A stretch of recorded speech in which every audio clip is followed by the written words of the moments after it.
My name is David, and this is not just a story. It is a confession. For years, I believed in love, in loyalty, in the sanctity of marriage. I believed my wife, Laura, was the one person who could never betray me. But I was wrong. What I am about to tell you is the truth about betrayal, about how lies can rot a life from the inside out, and most of all about how far a man can go when everything he believed in is ripped apart.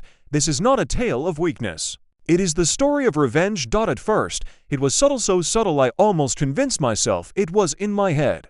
Laura began working late. A new project at her company, she said. Meetings that stretched long into the night, weekends swallowed by deadlines. I didn't question it. I trusted her. That trust was the first mistake, but little things piled up. The way she checked her phone when she thought I wasn't looking.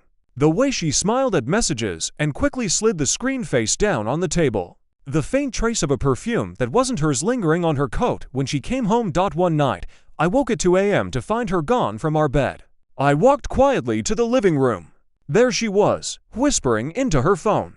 I caught only fragments, laughter, a soft "I miss you too." When she saw me, she jumped, forcing a smile and mumbling something about a client overseas. I wanted to believe her. God, I wanted to. I kissed her forehead, told her to come back to bed, and pretended nothing had happened. But a seed of doubt had been planted, and once it took root, it grew fast. The next weeks were a blur of excuses.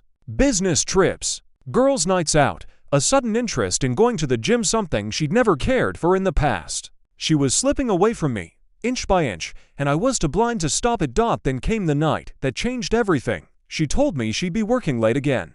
I decided, against my better judgment, to surprise her at the office. I brought coffee, thinking I'd find her surrounded by paperwork, exhausted but grateful. Instead, I found her car parked 2 blocks away from a hotel, and there, standing beneath the neon sign, was Laura, her hand wrapped in someone else's. The man leaned down, whispered something in her ear. She laughed, tilting her head back the same way she used to when we first met. Then he kissed her. Not a casual kiss. The kind of kiss that carried weight, history, desire. I froze. My chest tightened until I could barely breathe. My wife, my life, my world, and in a single glance, I knew it was all a lie. I didn't confront her that night. I couldn't. I sat in my car, watching until they disappeared into the hotel, and then I drove home with my hand shaking on the wheel. That was the night I changed. That was the night David, the trusting husband, died and someone colder, sharper, and far more dangerous took his place. The morning after I saw them, the world felt different, colder. Every sound in the house carried a weight I couldn't bear. The smell of her coffee brewing in the kitchen, the gentle hum of her humming while she got ready for work, it all rang false. Like an actor performing lines in a play I no longer believed in. She kissed me goodbye before leaving, her lips brushing mine like nothing was wrong. I forced a smile and whispered, "Have a good day." My voice didn't tremble. I had already begun to wear a mask. Inside, though, I was unraveling. Every memory we had shared, every promise she had made, every look in her eyes, it all replayed in my head like broken film. I couldn't stop thinking of that man's hand on hers, of her laughter, of their kiss. It wasn't just an affair. It was something deeper. I needed answers. And I needed control. That day, instead of going to work, I drove to the city and found a private investigator. His name was Jack Morton, a grizzled man in his late 50s with eyes that had seen too much. He didn't ask why I wanted surveillance on my wife. He only nodded, scribbled down details, and said, "You'll have what you need." For weeks, I lived a double life. To Laura, I was still her husband, still blind and trusting. But in reality, I was collecting evidence, piece by piece. Photos of her entering hotels, phone records that didn't match her excuses, bank statements showing charges at restaurants we'd never been to together. Each file Jack handed me was like a blade carving deeper into my chest. But strangely, the pain gave me strength. I wasn't breaking, I was hardening. The more I saw, the less I loved her. And the less I loved her, the more dangerous I became. It was Jack who gave me the first real clue about the man. His name was Daniel Carter, a financial consultant, divorced, no kids. The kind of man who blended into crowds but had money and charm enough to lure someone like Laura. He wasn't just a fling. He was competition. But as Jack dug deeper, something unexpected surfaced. Daniel wasn't just involved with Laura. he was part of something bigger. Meetings that didn't make sense. Transfers of money that seemed far beyond the salary of a simple consultant. Laura wasn't just betraying me with another man, she was being pulled into a web I didn't yet understand. That night, lying awake beside her, I stared at the ceiling and realized the truth. This wasn't only about infidelity. This was about power, about control. Laura had stepped into something dangerous, and by extension, so had I. And that's when the thought first took root. Revenge, not the impulsive kind where you scream and throw things and demand explanations. No, that was for weak men. My revenge would be patient, precise. It would make her feel everything she had made me feel: helpless, broken, betrayed. She had chosen to live a double life. I would build one of my own. By the third week of Jack's investigation, the mask I wore at home had begun to feel natural. I laughed when I was supposed to. I kissed her goodnight. I asked about her day.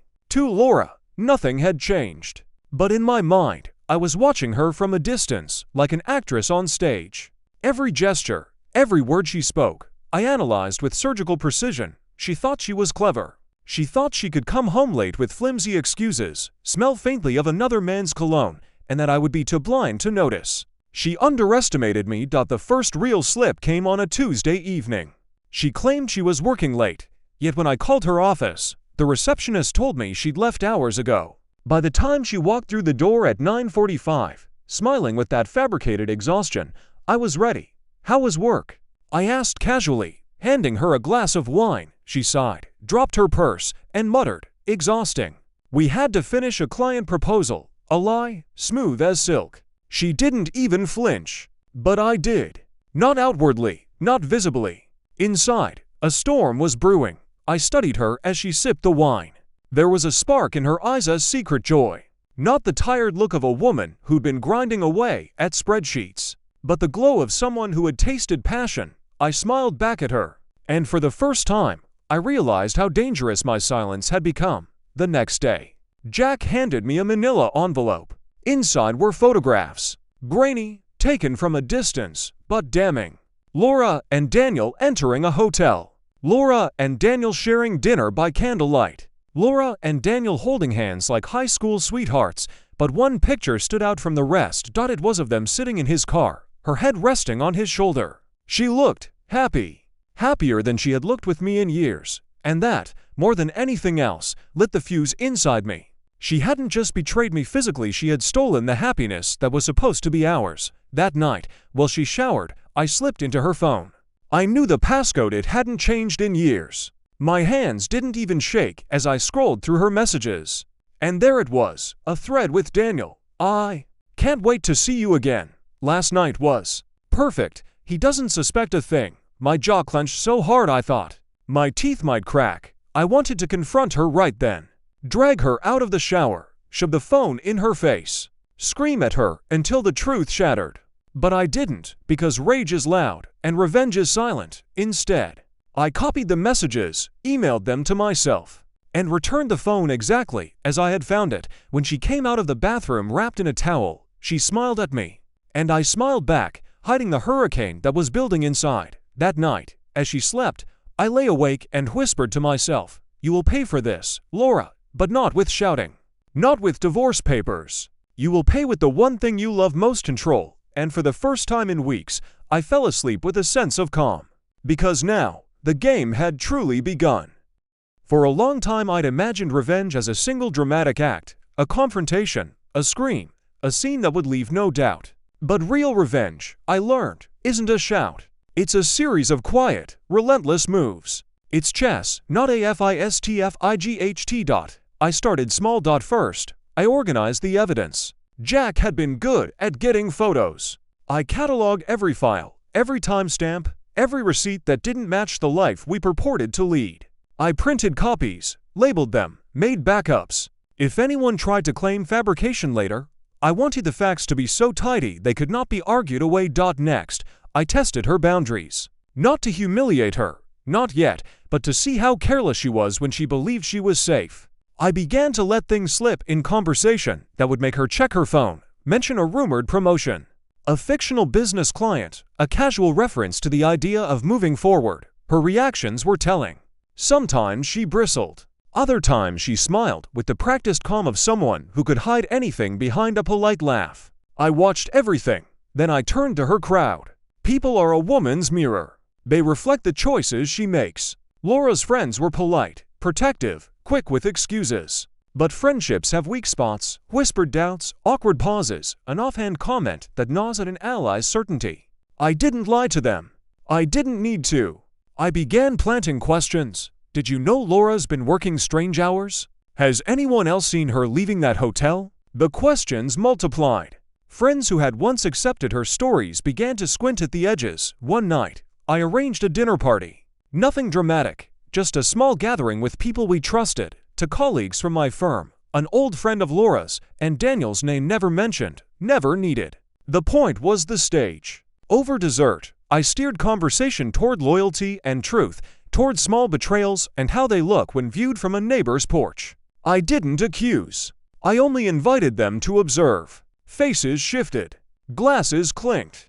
I could see the gears turning in their heads. I also tightened the legal net. It was necessary. I met with a lawyer I barely knew at first but came to rely on later. Not to file charges, not yet, but to understand what would hold up in court, to learn what evidence mattered and how to present it. I didn't want vindictiveness that could land me in trouble. I wanted a clean, indisputable case. The lawyer explained separation agreements, assets, and what to collect for divorce proceedings. It felt almost bureaucratic, clinical, and that gave me relief. Planfulness quieted the madness. At the same time, I started to influence her lover's anxieties. Daniel, who carried himself like a man with nothing to lose, had his own pride. I knew pride is a brittle thing. Through casual moments, I let details fall that suggested others were watching his investments, that colleagues were whispering about risky behavior. I didn't lie. I suggested realities that would make a proud man check himself. And he checked. His messages became abrupt, his meetings rescheduled. He began to clumsily cover tracks he hadn't thought I'd even seen. Money was the lever nobody expects. I watched the credit card statements Laura forgot to shred. I noticed 2 charges at the same restaurant 3 nights in a row and a pattern of transfers that made no sense on her salary alone. I put the pieces together without touching accounts, without hacking or illegalities, only observation and a careful reading of what was already there. When there's a misstep, people cover in haste, and their haste leaves traces. There were nights I wanted to break down. I pictured her with him, the ease of their stolen moments, and heat would flood my chest. But I kept my voice steady, and my hands steady.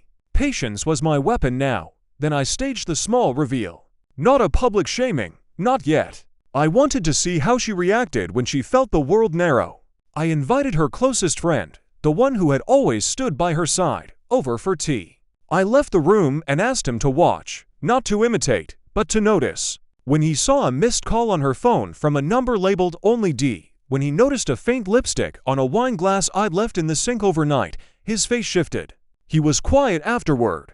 The friend didn't judge at our tea. He simply pulled away, small and human decisions forming in his mind that would later matter. Every move tightened the web. A text forwarded here, a quiet question asked there. The most brutal effect of all wasn't any one proof I uncovered. It was the erosion of certainty around Laura. People who once called her a lie began to hesitate. Clients who had complimented her suddenly looked for distance. She felt it. Her smiles grew thinner. Her late nights increased. It was a cycle she fed and that, in time, would consume her. On the morning, I filed our first confidential evidence packet with my attorney, notarized copies of images, messages, and a timeline tying each deception together. I didn't dance or laugh. I sat at my kitchen table, drank black coffee, and felt the calm that follows a step well taken. The path ahead would not be fast. It would be exacting and, if I did it right, merciless in its fairness. My moves were surgical. My intent was clear. This wasn't about destroying a person for the sake of cruelty. It was about reclaiming what she had stolen, my certainty that the life I built was real. And with each quiet strike, I reclaimed a piece. The first moves were the hardest. But they also proved to me I could continue. That I would continue. And that from now on, every Sunday smile and every whispered excuse would be bait. She would walk willingly into the consequences of her choices, and I would be there, with evidence in hand. When the lights came up, there's an old saying, when someone starts lying, they don't stop. They only get better at it, or they get careless. Laura was both. It began with the little things. She stopped looking me directly in the eye when she said she loved me. She smiled less at home but laughed more when texting on her phone. The perfume she wore was one I hadn't bought her, and when I asked about it, she shrugged and said it was a gift from a coworker. Lies, stacked neatly on top of each other, like cards in a fragile tower. I played along. I let her think she was winning. Jack, the investigator, gave me another envelope one evening. Inside were photos of her and Daniel at a weekend retreat. They weren't hiding anymore. She was in a sundress, barefoot, leaning into him like she had never leaned into me. His arm rested around her waist, protective, almost possessive. Looking at those pictures, a strange calm settled over me. The pain was there, yes, but it was changing shape. It wasn't jagged anymore. It was sharp, focused. I realized something that night. She wasn't just lying to me. She was building a whole second life with him, and I couldn't allow that to continue. At home, I tested her stories. One night, she told me she had a girls' dinner downtown. I smiled, kissed her forehead, and told her to have fun. As soon as she left, I followed. Not close enough for her to notice, but just enough to confirm she wasn't meeting her friends. She was meeting him. I watched from across the street as they entered a restaurant hand in hand, laughing like children. It was almost theatrical, the way they leaned into each other, completely oblivious to the world around them. I stayed until they disappeared into his car. I didn't follow after that. I didn't need to. I had seen enough. When she came home past midnight, barefoot, hair slightly undone, she looked at me as if daring me to ask questions. But I didn't. I only asked, "Did you have a good time?" She froze for a fraction of a second before smiling and nodding. Yes, it was perfect. That pause, barely noticeable, was all the confirmation I needed. From that night on, she began to grow sloppy. She forgot to delete some messages. She left receipts in her purse. Once, she even came home with a faint trace of aftershave on her scarf, one that wasn't mine. I didn't confront her. Not yet. Instead, I began setting traps. One morning, I left my laptop open on the kitchen counter, displaying an article titled, "Signs Your Partner Might Be Cheating." I didn't say a word, just let it sit there. Later, when I checked the browsing history, I saw she had clicked through every link, one after the other.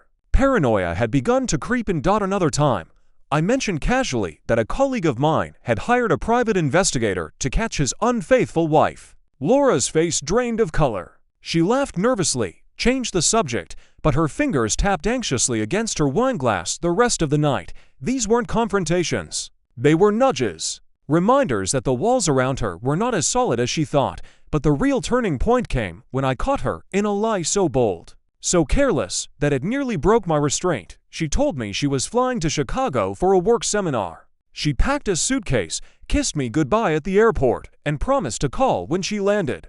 An hour later, Jack texted me a photo. Laura and Daniel, not in Chicago, but in a luxury cabin by the lake, 2 hours away. That was the moment the mask truly slipped. She wasn't just deceiving me anymore, she was mocking me. And as I stared at that photo, I made a decision. I wouldn't just expose her. I would dismantle her, piece by piece, lie by lie, until the world saw her for what she really was. Revenge, I learned, is not an emotion. It's an architecture. It needs plans, materials, a schedule, and the patience to see the scaffolding stand before the building collapses. After the cabin photo, after the moment she showed me how little she feared being found out, I stopped improvising. I built a blueprint. The first line on the blueprint was containment. For weeks I'd been a live wire, emotions sparking in unpredictable directions. That had to end. If I wanted to make her suffer in the way she deserved, I needed to be methodical. I cleared my calendar for the next 2 months. I met Jack every few days. We refined timelines, cross-checked alibis, recreated trajectories of where she claimed to be. The detective's camera angles, the receipts, the hotel logs, they were the beams of the structure I was raising. Second, I built redundancy. Evidence can be lost, altered, or dismissed. I duplicated everything. Photos were printed and put into fireproof envelopes. Text threads were exported, time-stamped, and saved on drives I kept in different places. Copies of credit card statements, bank transfers, parking garage footage, each piece had a backup. If she or Daniel tried to say the proof was fake, I had 3 other sets to bury the argument. Third, I targeted narratives. People believe stories, not data. A spreadsheet can be dismissed as numbers, but a story that connects those numbers to faces, to dinners, to lies, that's what makes neighbors gossip, friends whisper, and colleagues hesitate. I started composing the narrative I wanted the world to hear, a timeline that showed exactly how her work hours aligned with his presence, how invoices corresponded to nights in hotels, and how little of her so-called professional life with Arkvale matched a genuine career. The narrative would be my sledgehammer. The documents would be the handle. Forth, I prepared the stage. If this was a public unmasking, I wanted witnesses. Not the rabid strangers of social media, but the small network of people who mattered, mutual friends, the office crowd, the women whose opinions Laura secretly valued. I began to orchestrate a string of chance encounters, invite-only dinner, a neighborhood barbecue, a volunteer meeting, places where her reputation mattered and where a carefully timed revelation could do the most damage. Each event was a peg in which a piece of truth would hang. Fifth, I secured legal counsel. Law is cold and unforgiving in its own way, but it's also a shield. I consulted with an attorney whose job was not to inflame me, but to protect me and to make the evidence admissible and indisputable. We discussed privacy, defamation, and how to compile a dossier that would stand up in court and in the eyes of a bank or employer. If necessary, I wanted to have a lawyer hand the proof over, clean, professional, and irreversible. Sixth, I learned to weaponize silence. There's a special cruelty in waiting. People who commit betrayal often expect immediate fallout, a fight, a pleading, a breakup. They plan for the scream, not for the quiet. I stopped calling, stopped texting, stopped begging. I became the man who was living in polite normalcy at home and quietly moving pieces on a battlefield no one else saw. She misread my calm as submission. It was my advantage. Seventh, I targeted leverage. Not money alone, leverage. I discovered who depended on Laura, who lent her credibility, who vouched for her, who provided access. I quietly built relationships with those people. I didn't threaten them. I simply became factual in conversation, presented minor inconsistencies they could verify, and let worrying do the rest of the work. People who felt their professional interests at risk tend to act to protect themselves, even if it means abandoning you. And finally, I planned for consequences. There would be fallout, collateral damage. Friends would take sides. Reputations would fracture. I accepted that. Revenge is never clean. It is messy, and it requires payment. But I also built in a way back for myself, a transition plan, finances reorganized so that whether we divorced or reconciled, I would not be broken.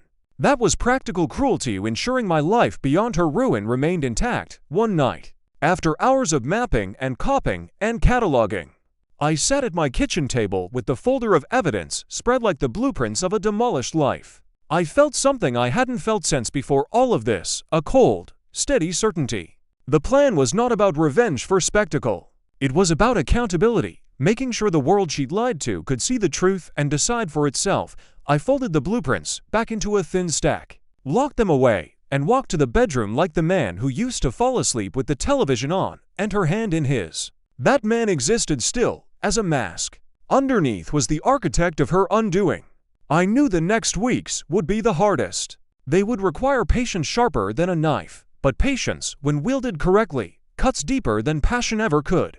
The first true victory came not with a bang, but with the soft, almost imperceptible sound of distance growing between people. It was quieter than I imagined, a coffee cup left untouched, an invitation declined, a polite handshake that stopped a little sooner than before. Small things, but they're what unravel a life. 2 weeks into the blueprint's execution, the changes began.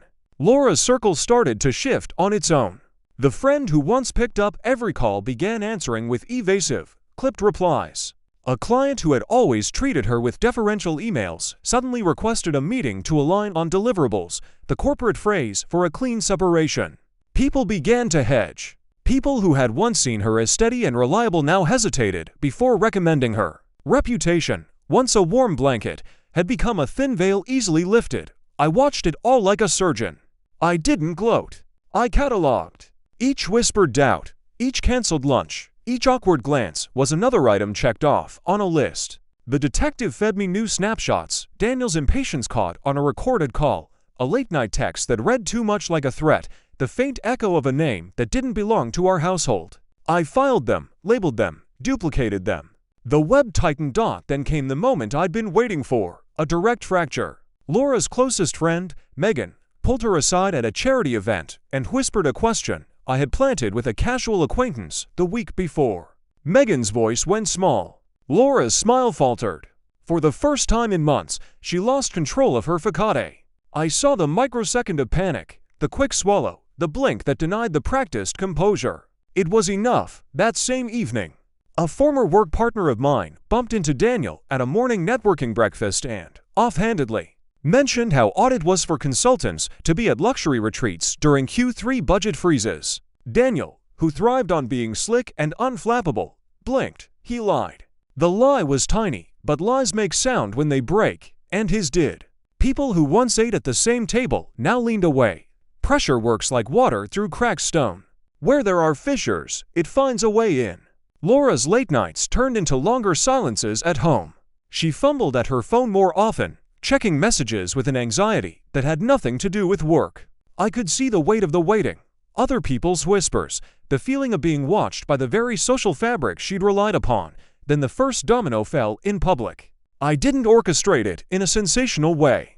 I made the environment fertile, a dinner at a mutual friend's house where everyone sat close, where gossip circulates freely between courses. Between the main and dessert, I casually brought up a small, non-accusatory anecdote about integrity and transparency at work. It landed like a seed. Somebody else picked up the scent and turned the conversation to recent oddities in the industry. Names were not mentioned. Faces were. The conversation closed like a tightening noose around Laura's shoulders. She excused herself to the bathroom. I followed minutes later under the pretense of grabbing a glass of water. The mirror reflected a woman I no longer recognized, mascara streaks, hands trembling, breath too shallow. She looked at me with a raw, pleading fear that was almost childlike. "Please," she whispered. "Please don't make a scene." I didn't make a scene. I had learned to weaponize absence and restraint. Instead, I answered softly, "This isn't about a scene. It's about a choice." I left her there and returned to the table as if nothing had happened. That act of walking away, of permitting the room to do its slow work on her, was far crueler than any shouted accusation might have been. In the coming days, the fallout accelerated. Her phone vibrated less with sweet nothings and more with terse, frustrated messages from Daniel. He was beginning to panic. His help came with expectations, and expectations require results. When results falter, blame finds a new home. Laura started to miss meetings that actually mattered. Her project updates grew thin. A coworker, who had been her advocate, took a phone call and then avoided her and me for reasons that were careful and final. Financial pressure found its way into. A small vendor, tipped off by an anonymous email I had authorized through a throwaway account, paused shipments and asked for proof of orders.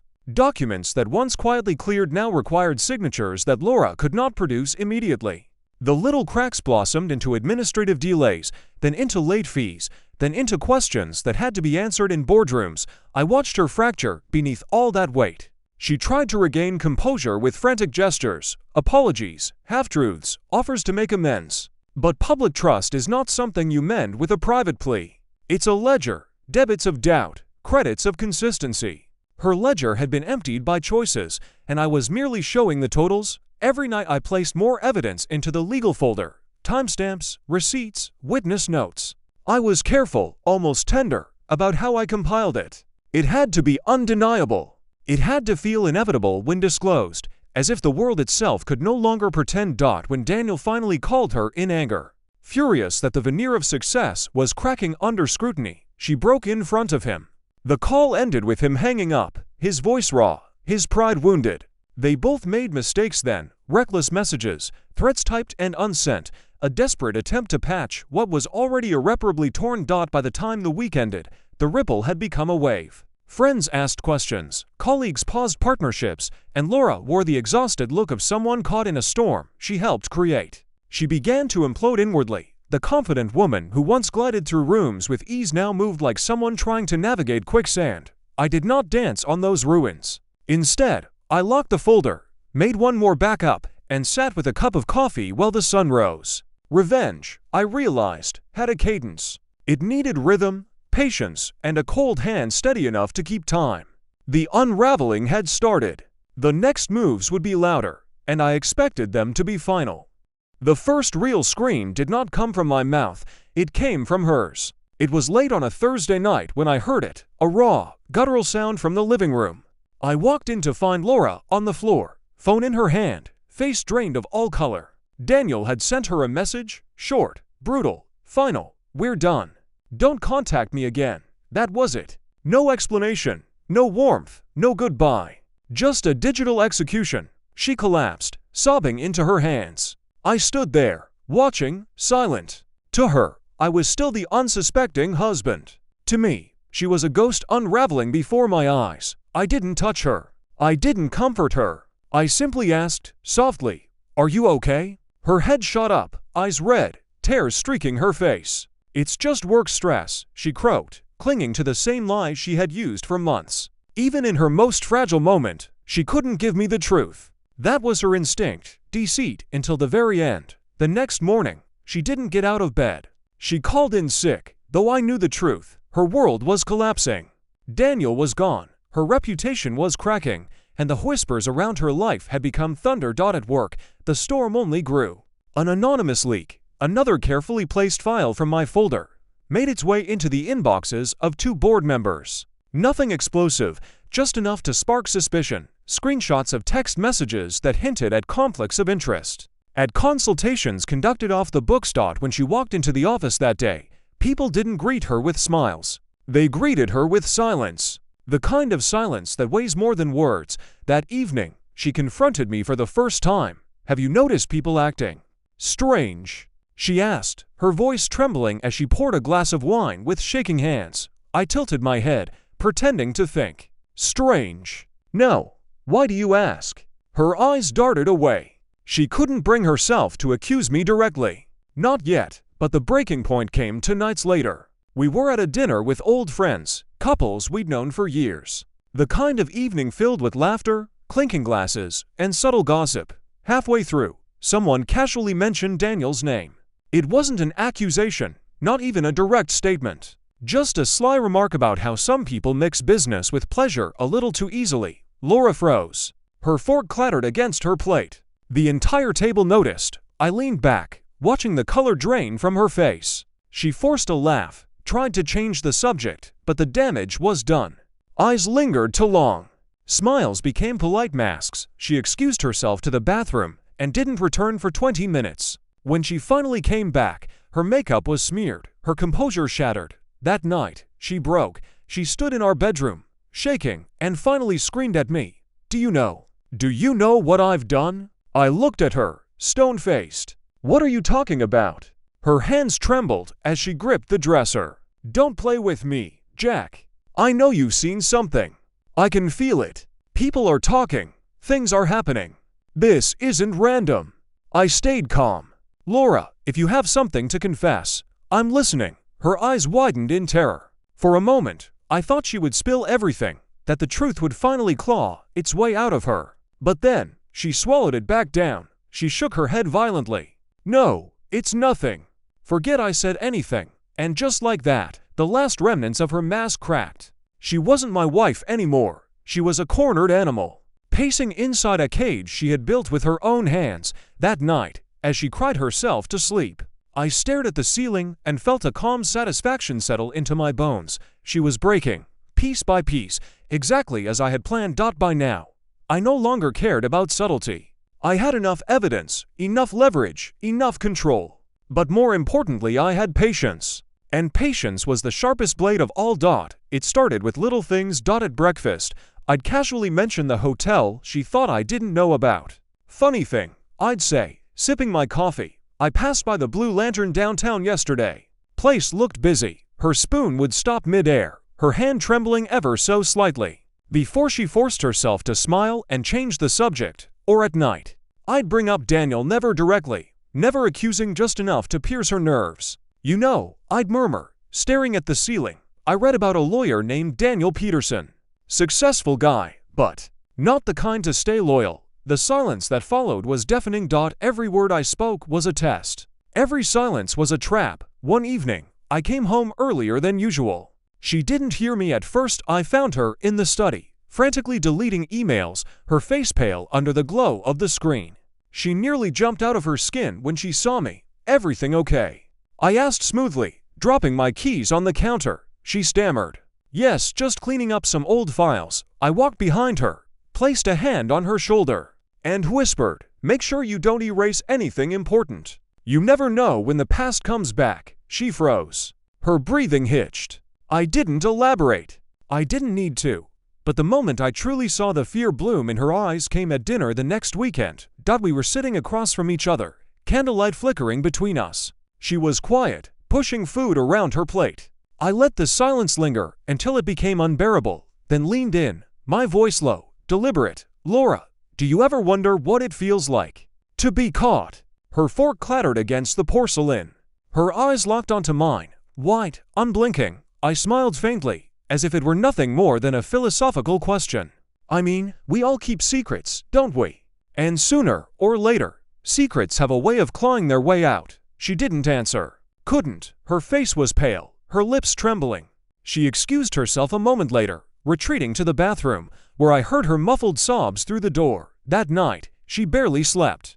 I, on the other hand, slept like a child, because the game had shifted. I wasn't just the silent observer anymore. I wasn't just the collector of evidence. Now, I was the executioner in the shadows, letting her feel the blade at her throat without ever cutting deep, and she knew it. For the first time, she truly knew. The night I chose to end it all was not loud. There was no dramatic confrontation, no shattered glass or flung accusations. I had learned that those moments belong to movies. Real endings are quieter, surgical. They arrive with paperwork, witnesses, and timing. I had 3 objectives left: make the truth undeniable, make it public, and make the consequences permanent. First, the truth. My attorney had prepared a dossier, not a rant, not a revenge manifesto, but a clean, legal package: dates, timestamps, notarized copies of messages, bank statement reconciliations that trace the irregular transfers, photos from Jack with GPS metadata intact, statements from 2 colleagues who'd finally admitted they'd seen things and were willing to say it under oath. I had assembled the files so any investigator, any judge, any HR director could follow the chain without imagination. There was no room to call it a misunderstanding. There was a paper trail that led straight to deliberate deceit. Second, the public. I did not want to humiliate her in a petty way. I wanted institutions to act. I set a meeting with Laura's CEO, a man who'd always prided himself on corporate integrity. I walked into his glass office with the calm I'd cultivated over months and placed the dossier on his desk. I did not yell. I did not beg. I laid out the facts, the risk to the company, the potential for legal liability. He read. He did not smile. He made calls. Within 48 hours, Laura was on administrative leave pending an internal investigation. The company released a terse statement about ongoing inquiries.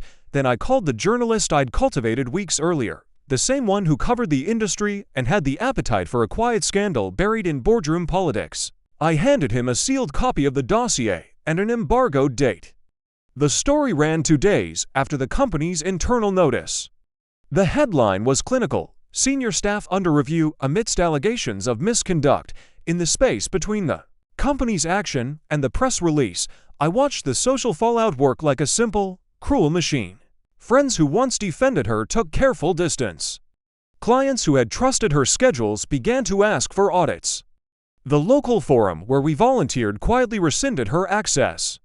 Text messages I had saved a conversation showing her invoking company resources to hide personal meetings were forwarded to people who mattered. Reputation does not survive sustained, undeniable evidence. Third, permanence. Legal processes take time, and they can be messy, but they leave marks. I filed for separation that week. The lawyer I'd consulted had already drawn up papers that protected my assets and outlined a settlement, frankly generous in places where I could afford to be magnanimous. But generosity wasn't the point. The filing opened a legal channel that demanded discovery. Transcripts would be ordered, bank records subpoenaed, depositions would be taken. She would have to answer in places that were far less forgiving than dinner conversations. Her collapse was both immediate and inevitable. Daniel, faced with a potential corporate scandal and exposure tied to his own consulting firm, vanished. His phone pinged a few times with desperate messages until it stopped. Laura issued a statement that read like a practice line in a bad play, an apology couched in the language of personal failing and regret, but devoid of real acknowledgement. The corporate investigation found enough to place her on suspension. The civil matters began to line up like dominoes. On the day the divorce papers were served, she stood in our kitchen and watched me sign. She tried once more to beg, to bargain, to promise change. I listened. The pen paused over the page. I had rehearsed 1,000 retorts, 1,000 dramatic lines. None of them mattered. The quiet had achieved what shouting never could. I slid the pen across the table and left the rest to the law. There was one last act I allowed myself. I ensured the people who had profited from her silence were also exposed. The bank that had accepted anonymous wire transfers for consulting fees, when questioned, found their compliance officers suddenly very interested. A minor auditor's report flagged irregularities. Oliver Hayes's investments were subjected to scrutiny. The arc of consequence reached beyond my kitchen and into the offices where anonymity had seemed like armor. After the legal filings and the media cycle subsided, the real cost became obvious. Laura lost her position, her friendships thinned to polite calls, and her world built on duplicity, constricted until it was only the precise geometry of loneliness left. It was neither violent nor theatrical. It was slow, administrative, legal. It was the kind of punishment that takes away the props, the job, the pride, the crowd that cheered when she walked into a room. When it was all over, I did not stand triumphantly on rubble. I stood on the other side of a life and found it hollow. Revenge had been administered cleanly, justly, perhaps necessarily. But it had shaved something off me too, an innocence I had not known, I still carried. I had become the architect of ruin, exacting justice according to the blueprint I had drawn. The last scene between us was brief and prosaic. We divided things, signed papers, negotiated custody of a dog that had once been our mutual joy. There was no speech, no final confession, only the thin bureaucratic clack of stamps and signatures. When I left the house for the final time, I walked to the curb and paused. The street looked the same as on any other Sunday. Neighbors mowed lawns, a child laughed down the block. I thought of the man I had been, trusting, gullible, in love, and of the thing I had become to reclaim what was mine. I did not celebrate. I did not shout. I folded the folder of evidence one last time and tossed it into a locked file in a lawyer's office. I drove away without looking back. There are victories that repair and victories that wound. Mine had done both. Justice felt like cooling metal in my hand, precise, heavy, colder than I expected. I had my life back in the legal, measurable sense. But some nights, when the house is quiet and the old songs play softly in my head, I still wonder if the price I paid was worth the relief. The answer settles into silence. The final act was performed. The stage is empty, only the echo remains.